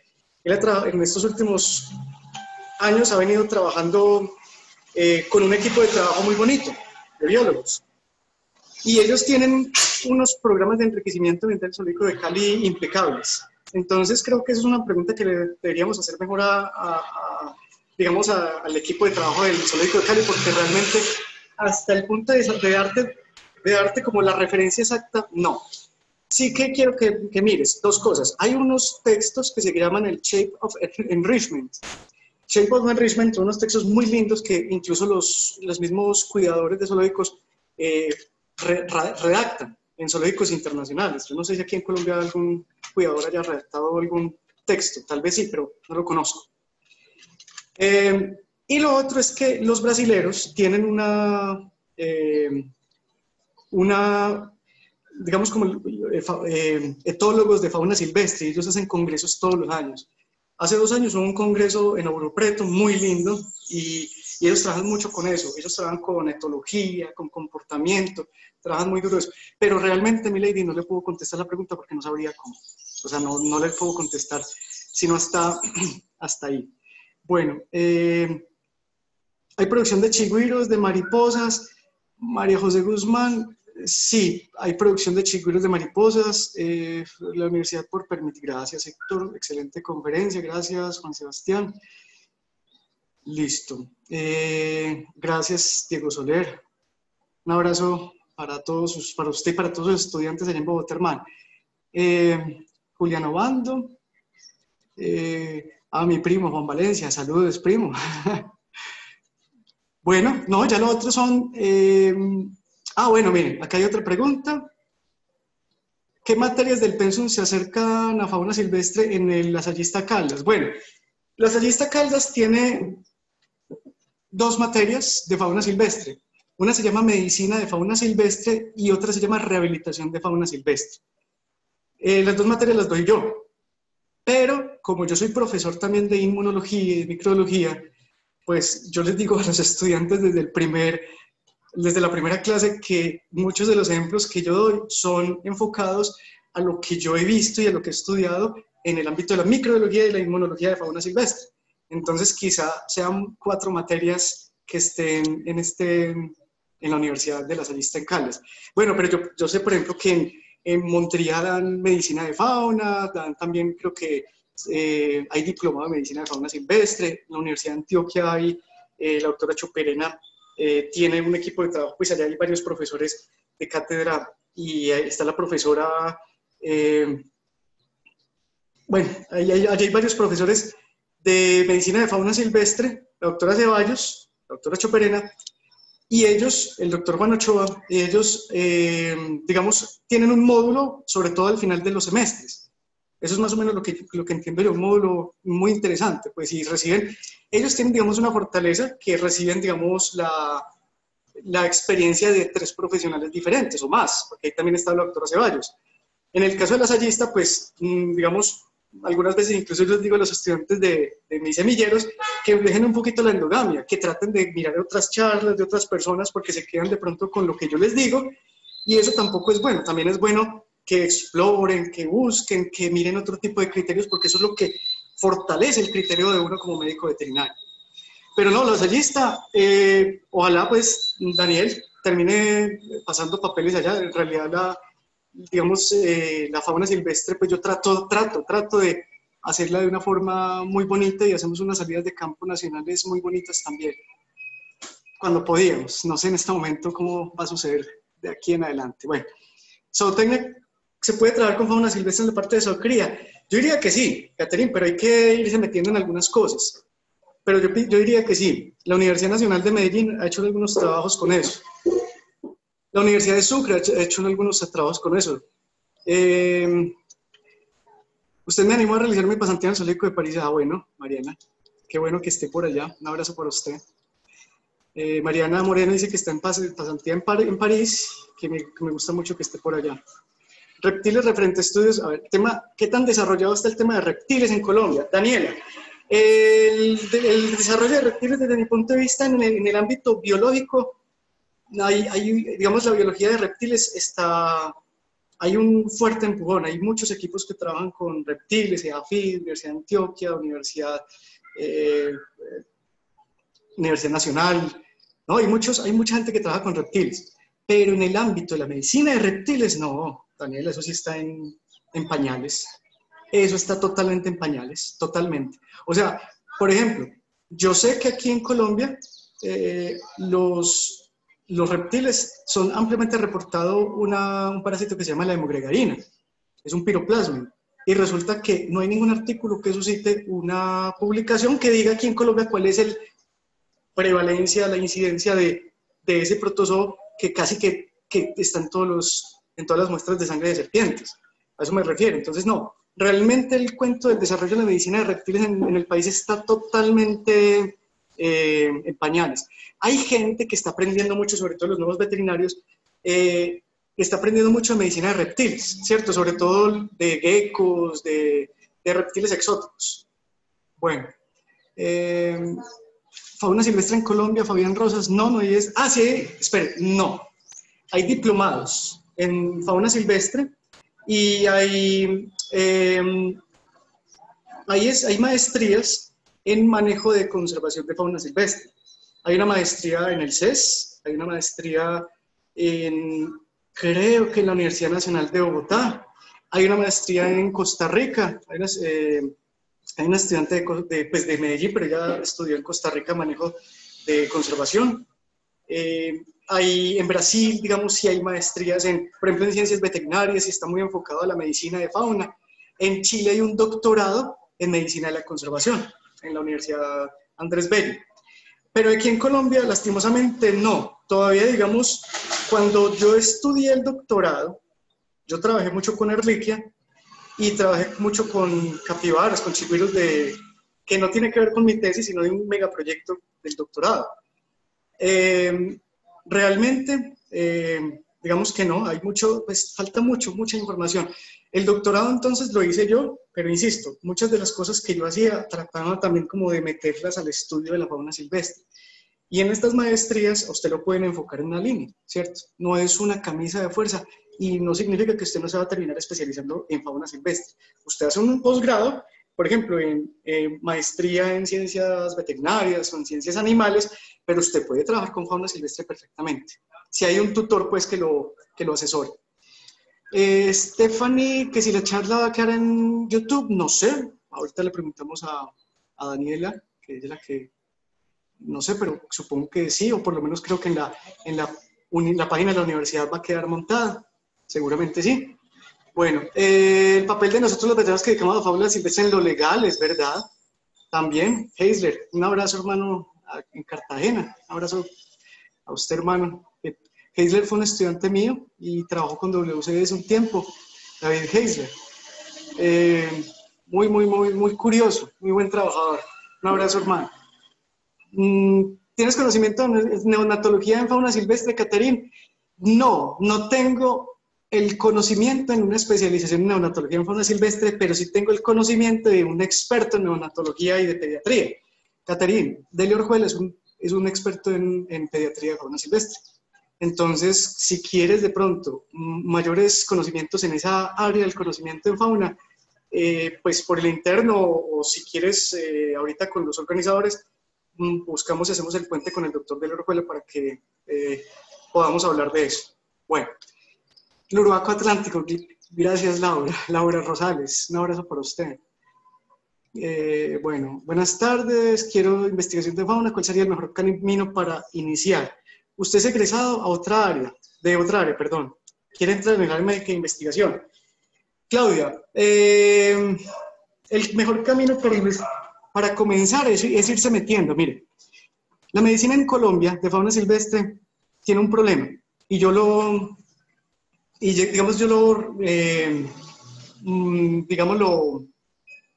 lo comparo mucho con la medicina de caballos. ¿En qué sentido? A pesar de que somos antagonistas sociales con los médicos de caballos y somos polos opuestos, digamos, en nuestra personalidad y en muchas otras cosas, nos parecemos en algo. Un caballista se queda mirando un caballo 3 horas. Y es como, Ave María, qué lindo ese caballo, Ave María, ¿cierto? Bueno, nosotros como faunólogos también, yo me puedo quedar viendo fauna horas, me puedo quedar viendo programas de animalitos horas. Somos apasionados con este asunto. Entonces, uno de los problemas también, y se parece a algo, la medicina de fauna, es que es un gremio cerrado, Claudio. Lastimosamente, eso no es bueno. Nos conocemos todos nos conocemos, los faunólogos de Colombia nos conocemos todos. Es un gremio extremadamente cerrado. Entonces, yo lo que te puedo decir es que, como le ha tocado y como me tocó a mí, yo tuve mucha suerte al principio realmente de haber entrado tan rápido al zoológico, pero hay veterinarios que la han sufrido y han padecido y tienen que estar ahí metidos hasta que se meten. Entonces, lo que yo te digo es, primero, perseverancia, nunca salirse del entorno de la medicina de fauna, que va a llegar a un punto en el que va a trabajar en lo que le va a gustar. Y en este ámbito, si usted está interesada en trabajar en algo en especial, por ejemplo, en algo en especial, por ejemplo, en un tema específico de investigación, también me puede hablar por el interno, me manda un correíto y yo de pronto le puedo referir a alguien que trabaje en esa área, o si de pronto yo trabajo en esa área, le puedo de pronto dar mayor información. Bueno, exacto, maestría de Medicina de la Conservación de Fauna Silvestre en la Universidad de La Salle de Bogotá. Muy bien. Bueno, un caso de una boa con fractura de mandíbula inferior. Mire, Ángela, las boas tienen un problema. La gingivitis es uno de los problemas que desde mi punto de vista son manejados o tienen que ser manejados de una forma completamente diferente a lo que se maneja en el caso de un mamífero. Si un humano, por ejemplo, yo le digo, si un humano tiene gingivitis, lo que hace es ir al odontólogo de una limpieza. Pero si usted tiene una boa con una fractura de mandíbula, con, por ejemplo, lesiones en la boca y con algún grado de gingivitis o de estomatitis, ese tipo de situaciones son muy complejas porque esos animales requieren tratamientos largos, dispendiosos, difíciles, porque al ser poiquilotermo se demoran más en cicatrizar, los antibióticos ejercen acción bacteriostática o bactericida después de mucho tiempo. Entonces, yo no sabría responderte esa pregunta. Depende, habría que revisar el caso. Depende. Hay boas que lastimosamente, simple, por una gingivitis, por una estomatitis, uno no debería liberar la vida silvestre. No debería hacerse, hasta que no se cure. Entonces, es mejor revisar primero el caso. Bueno, gracias, Kevin. Radica la alimentación. La alimentación de los animales silvestres? ¿Qué tipo de dietas existen? Kevin, una cantidad, hermano. Hay libros de más de 1000 páginas que hablan sobre esto, sobre las kilocalorías. Lo que se utiliza en este momento son, todavía, como parámetros, digamos, establecidos para el desarrollo de los racionamientos, los indicadores de tasa de requerimiento de mantenimiento de energía, dependiendo para el metabolismo del animal, y tasa metabólica basal. Y cada que usted vaya a administrarle una dieta en un animal, tiene que analizar una cantidad de factores, entre esas la morfofisiología de los tractos digestivos, porque es que alimentar un mono aullador y alimentar un mono, hablemos con nombres científicos, porque no sé si usted es de aquí, Alobatas eniculus, y alimentar un Cebus capuchinus, es muy diferente. Uno es monogástrico y el otro casi que puede degradar o desnaturalizar lignina, celulosa, ¿cierto? Pero resulta que los dos son primates. Entonces la similitud taxonómica no tiene nada que ver con la alimentación de un individuo. Por eso es que a usted le toca estudiar la anatomía de cada individuo antes de proceder con una alimentación. Hay programas que ya están basados en la formulación de dietas. Uno es el Sutrition, que es un programa que ven del zoológico del Bronx, e internamente los veterinarios de vida silvestre aquí en Colombia, el doctor Néstor Varela, el doctor Soler Tobar, ellos diseñaron, sobre todo creo que fue Néstor el que diseñó un programa muy interesante, el Veterinarios de Vida Silvestre lo vende, se llama el Diet Calc. Es un programa muy, muy fácil de utilizar.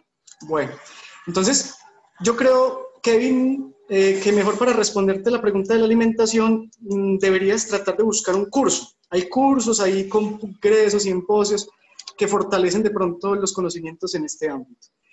Mary Choperena, exacto, coordinadora de la práctica profesional, es excelente. Un abrazo para Mary, donde esté, amiga mía. Bueno, me gustaría saber cuáles son las razones principales por las que se da la extinción de una especie. Bueno, actualmente son antropogénicas, es decir, los humanos, calentamiento global y la intrusión de especies exóticas, la fragmentación de bosques, el tráfico de fauna, todos esos efectos antrópicos sobre los ecosistemas, lo que hemos nombrado como los 4 jinetes del apocalipsis faunístico. Más que todo, son las causas actuales, pero hay causas naturales que no eran antropogénicas. Hay algunas especies que particularmente se supone que pueden entrar en procesos de extinción, pero esos son procesos que datan de cientos o de miles de años, como por ejemplo el chita. Los chitas disminuyó el mayor número, el chita, el guepardo africano, una cantidad de individuos africanos de vida silvestre en la última glaciación, y hoy en día esos animales son endogámicos, muy fuertemente endogámicos, desde hace 10.000 años para acá. Entonces, se supone que esa endogamia no es apta a través del tiempo para que esas poblaciones puedan seguir subsistiendo. O sea que, digamos, de manera natural, si los humanos no intervienen con la población de chita, ellos en unos cientos o miles de años se van a extinguir. Bueno, la escasa intervención de los veterinarios por COVID. Uy, qué preguntaza, Melissa Ortiz. Gracias. Melissa, es que estamos en una pandemia y en este momento es, digamos, preponderante salvar inicialmente la vida humana. Por ejemplo, yo sé que eso es bien también polémico, pero Colombia tiene un déficit de, pues eso no es secreto para nadie, un déficit de plata para comprar reactivos, entre esos unas columnitas que se llaman las columnas de extracción para RNA o para DNA. Bueno, una columnita de esas puesta aquí en el país vale algo así como 20.000 pesos tal vez, cada uno. Y de ahí en adelante usted tiene que seguir con una cantidad de reactivos para hacer técnica molecular. O sea que, digamos, el test, gold estándar que se está utilizando para COVID es PCR. Y un PCR no le cuesta a uno menos de I+, que es utilizar sondas. El protocolo para COVID es utilizando sondas en PCR a tiempo real. O sea que un PCR de esos puede valer, solo en materiales, no les estoy hablando de lo que vale cobrarle, solo en materiales, perfectamente, no sé, unos $60, algo así. Entonces, yo no sé, pues estoy dando un dato que de pronto no es un dato correcto, pero es un dato que debe estar por ese rango. ¿Qué pasa? Que los animales sí se van a muestrear, sí se van a hacer algunos tipos de procesos, de caracterizaciones, sino que todavía eso está en estudio. Hay adjudicación, se va a buscar la adjudicación de algunos proyectos por parte de Colciencias precisamente para intervenir en algunos animales que pueden ser, por ejemplo, los gatos, los hurones, o los mustélidos en general, si ellos son susceptibles a COVID por la presencia de los receptores de la enzima convertidora de angiotensina 2, que esos animales son los que tienen esos receptores. Pero si tú te vas a campo, a vida silvestre, pues seguramente no vas a encontrar SARS-CoV-2, pero sí puedes encontrar otros coronavirus. Eso sí se podría hacer. Desde mi punto de vista, por ejemplo, una de las cosas que los veterinarios deberíamos hacer es tratar de entrar como en esa sinergia con los biólogos que trabajan con taxonomía de quirópteros, de roedores. ¿Por qué? Porque es que ellos tienen los permisos o tienen los museos donde están esos individuos, las carcasas o esos animales, y con esos animales nosotros podemos buscar la circulación, por ejemplo, de enfermedades. Bueno, espero haberle respondido un poquito esa pregunta, Melissa, pero esa pregunta está muy buena, sino que me quedaría aquí como 2 días respondiendo, está muy interesante. Excelentísima charla, cómo se puede iniciar el trabajo silvestre, cuando en mi país las oportunidades son pocas. Arelis, no sé de qué país eres, pero no sabría cómo responderte la pregunta. Dependiendo del país, yo solamente podría hablarte de algunos países en los que he estado, pero no de todos los países latinoamericanos. De todos modos, Arelis, si cualquier cosa, si tiene alguna pregunta ya mucho más específica, también por el interno me la puede hacer. Bueno, el mejor lugar para especializarse en fauna silvestre, desde mi punto de vista, no, es que depende, Alejandra, porque es que como ya le dije que la fauna silvestre en este momento está teniendo una gran cantidad de, digamos, está especializando, o sea, ya no es especialización de la veterinaria, sino también que la veterinaria de fauna silvestre se está especializando. Entonces yo creo que esa pregunta es muy amplia. Por ejemplo, yo sé que en Inglaterra, donde estudió la doctora Claudia Brieva en Bogotá, en la Universidad Nacional, eso es una universidad tremenda, ¿cierto? O sea, creo que... Pero en Estados Unidos también, por ejemplo, hay muchas universidades que tienen programas de medicina de fauna silvestre. Por ejemplo, en Washington, la Universidad de Washington, yo sé que hay unos profesores, pues, ¿no? Y en Brasil también, es que depende, Alejandra, realmente depende de muchas circunstancias, de qué es exactamente el tipo o el área de lo que se quiere usted especializar. Daniela, un abrazo para usted. Un abrazo para usted, Daniel Arango. Bueno, razones por las que la extinción de una especie, bueno, esto ya lo dije. ¿Algún libro sobre fauna silvestre, Juan Ricardo? Sí, hay varios libros de fauna silvestre. Hay un libro mío, espero que les guste, gratis. Es un libro que lo hice durante 2 años. Es el primer acercamiento al estudio de la medicina de fauna silvestre para nuestro país. Es en ese libro de unas 130 páginas, pero 10 capítulos muy bonitos, muy reflexivos y un poquito técnicos, como llevando también a los estudiantes un poquito de la parte técnica de la microbiología, de la toxicología, de todos los confines de la medicina de fauna silvestre, pero en el ámbito de la medicina poblacional, es decir, medicina de la conservación. Ese libro, con mucho gusto, te lo puedo pasar y les puedo pasar al que sea ese libro, porque ya te digo, es gratis. Ese libro me lo financió Colciencias. Yo agradezco todos los días a Colciencias haberme financiado ese libro, porque es un libro que realmente, pues, sacarlo y publicarlo con todo tiene un gran valor.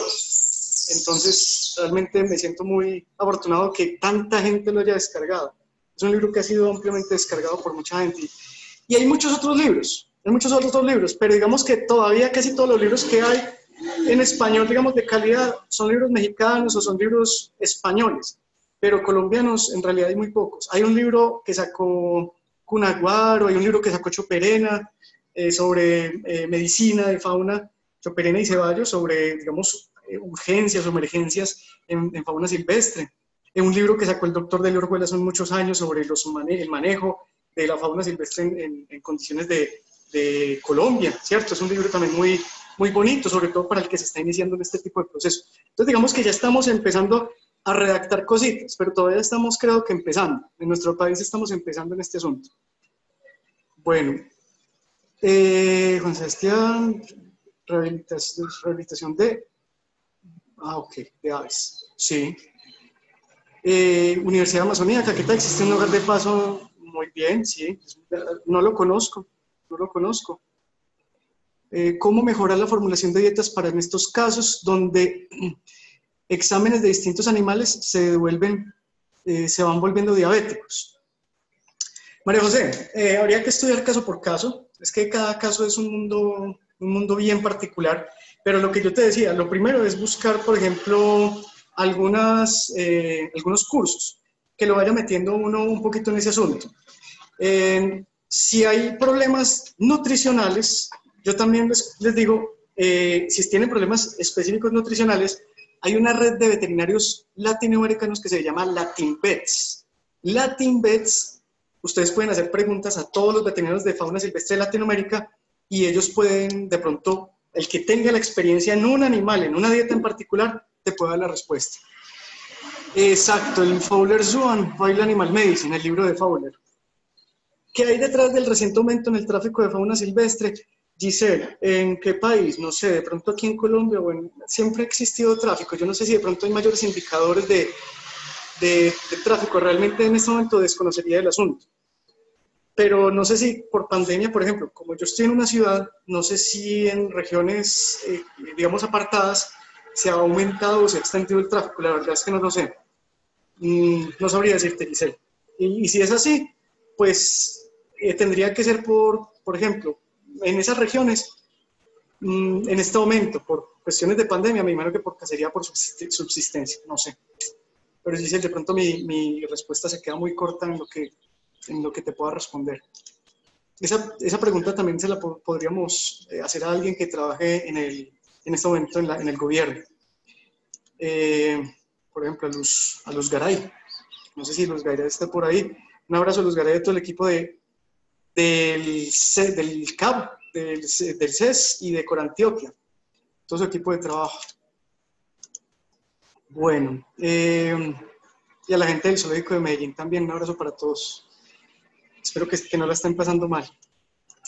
Bueno, en Medellín existen lugares donde, siendo estudiante, te permiten ir a adquirir experiencia en fauna. Valentina, hay sitios donde tú puedes comenzar a gestionar de pronto voluntariados, pero realmente los voluntariados en nuestro país se han vuelto difíciles porque generalmente piden ARL y piden algunas cosas que particularmente, sobre todo de los riesgos profesionales. Entonces, en el país, digamos, sí está muy, digamos, afianzado las pasantías cortas en algunas instituciones con ese tipo de situaciones. Por ejemplo, las universidades de La Salle tienen la potestad de permitirles a los estudiantes por encima del sexto semestre que hagan horas de trabajo en diferentes sitios. Eso puede ir sirviéndoles inicialmente como un proceso de práctica antes de llegar a décimo semestre, porque hay estudiantes que se quieren dedicar a investigación y no digamos, a la práctica.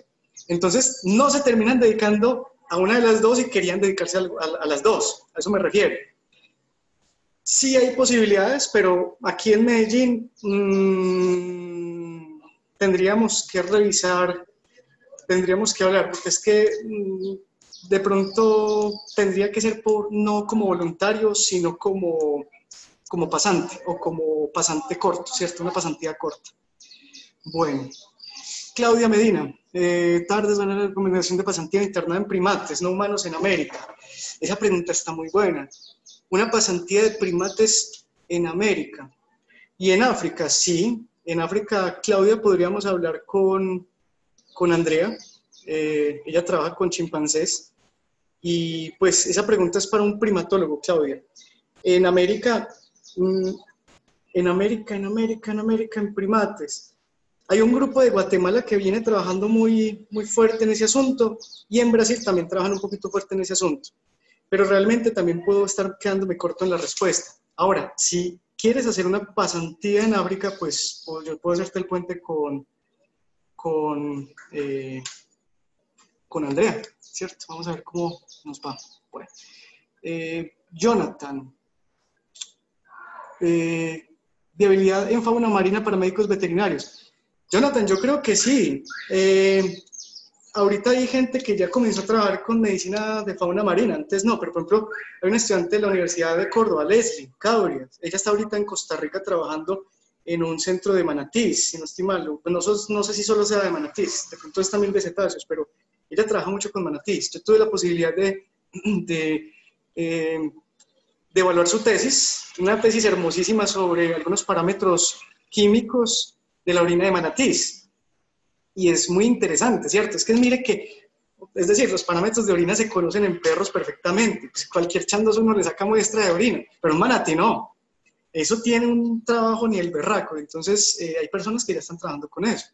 Leslie, Carlos Uruaga, la misma Laura Hernández ha ido a Perú varias veces a trabajar allá en varias cosas con fauna. Bueno, entonces sí, es más como... es decir, miren muchachos, es que yo siento que la vida es tan corta y tan efímera que para uno ponerse a trabajar en algo que no le gusta, no, pues no es mi caso. Uno debería levantarse todas las mañanas y acostarse todos los días bien, con la mente tranquila y trabajando en lo que a uno le gusta y que le paguen por hacerlo, eso no tiene precio. Entonces yo siento que si yo tengo la suerte de hacerlo, yo siento que los que quieren hacer y meterse en este cuento, vayan metiéndose lentamente, de manera paulatina. Cada vez en nuestro país hay mayor número de personas que trabajan en este ámbito. Vaya, yo les voy a dar un dato. Hace 20, 30 años habían 4 o 5 personas trabajando con medicina de fauna silvestre. Hoy yo podría hablar que hay por lo menos 500 personas, entre veterinarios o tecnistas y biólogos, trabajando en CAPS, en zoológicos y en proyectos de conservación en fauna en todo el país.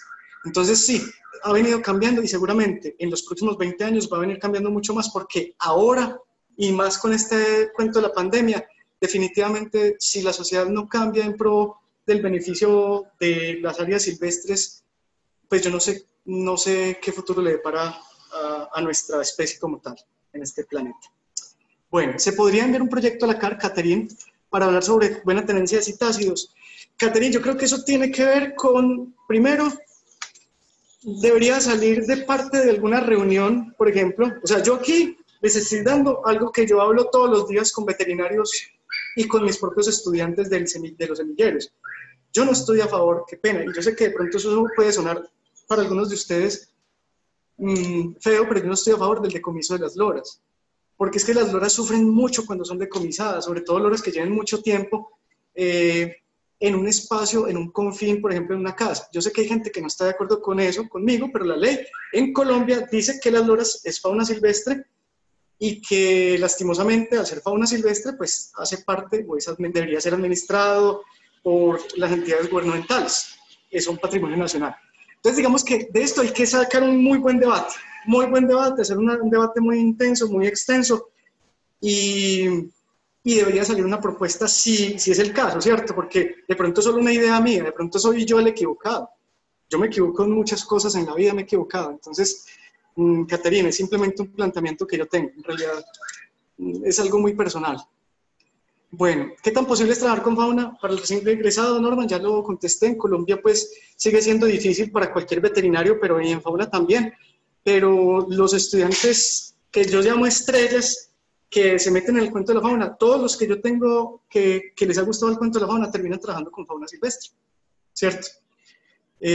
Por ejemplo, los de Universidad de Córdoba, Elber, César, Gabriel. Gabriel, por ejemplo, es el veterinario del Tayrona, del Parque Tayrona, si no estoy mal. No sé si es del Parque Tayrona, bueno, él es el veterinario de allá en Santa Marta, de ese Parque Nacional Natural. Y ellos, digamos que se fueron metiendo, y hoy todos no hablamos otra cosa sino de medicina de fauna silvestre. O sea, a ellos, o a mí, por ejemplo, me llaman para que el perro tiene algo, pues no, llamen al veterinario, no, el caballo ya tiene algo, llamen al veterinario, porque yo de medicina de caballos yo ya perdí, digamos, sí, yo sé lo que me enseñaron en la universidad, nada más, y eso fue hace 20 años atrás. Bueno, listo. En el caso que un mono aullador sea separado de la madre y lo dejen abandonado, ¿cuál sería el procedimiento? Ladies, hay que llamar a las... Pues si usted ve que está abandonado, pues cójalo. O sea, definitivamente, si el mico está ahí tirado en la calle, por ejemplo, si está totalmente abandonado, hay que llevarlo uno mismo al sitio donde lo pueden llevar, por ejemplo, al CAP. Ahora, si el mico está en una casa, por ejemplo, y la familia dice, no, yo lo quiero abandonar, entonces llaman a la policía ambiental, a las corporaciones regionales autónomas, y ellos tendrían que hacer una cosa, algo así como una entrega voluntaria, ¿cierto? Como un decomiso voluntario del individuo, pero no es como coger el mico y quedarse con el mico y esperar que crezca, no. Porque mientras más pasen los días es peor para el animal para ser liberado de vida silvestre, si ese fuera el caso. ¿Qué libro recomienda María Agustín González para medicina veterinaria en general? Para estudiantes. María, los libros de Fowler. Los libros de Fowler son bellísimos, desde la primera edición hasta la última edición, el libro 9.